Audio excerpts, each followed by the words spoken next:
So that's basically why I wrote this piece to share with them. So this is the piece I'm going to do. And it's titled, To Breed a Suicide Bomber. Nice. That's a roll.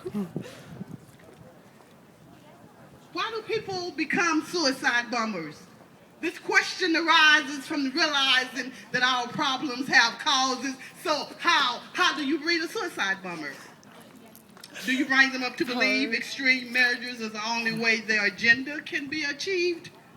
Or are they slowly produced, one incident at a time, until it has been instilled that to kill is more of a spiritual journey than an actual crime?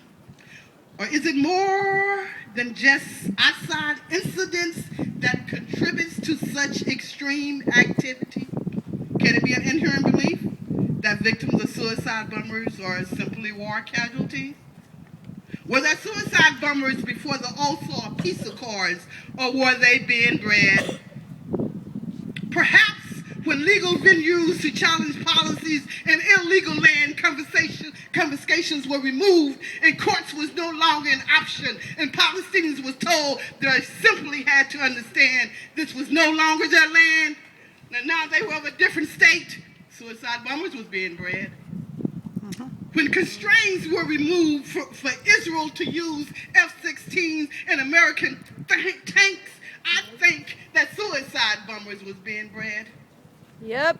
When Israel realized that now there would be no American and European intervention if they committed war crimes, when land was occupied one parcel at a time, suicide bombers was being bred.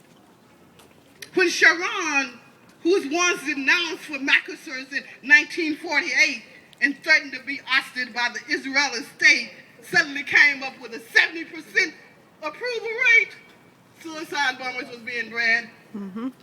When the West Bank unemployment rose 60% and our Palestinians lived on $2 a day while Israelis' counterparts lived on $20,000 a year. When most Palestinians lived in poverty and fear, suicide bombers were being bred. When there was no interactions between Palestinians and Israelis, no change to challenge prejudice, no change to see common similarities of humanity, suicide bombers were being bred. So tell me, how do you breed a suicide bomber? Because suicide bombers are being bred in America. Suicide bombers are being bred in Iraq, Afghanistan, India, and Pakistan. Suicide bombers are being bred all over this land. And then when I breathe in, I hear a new world breathing out. Thank you. Woo!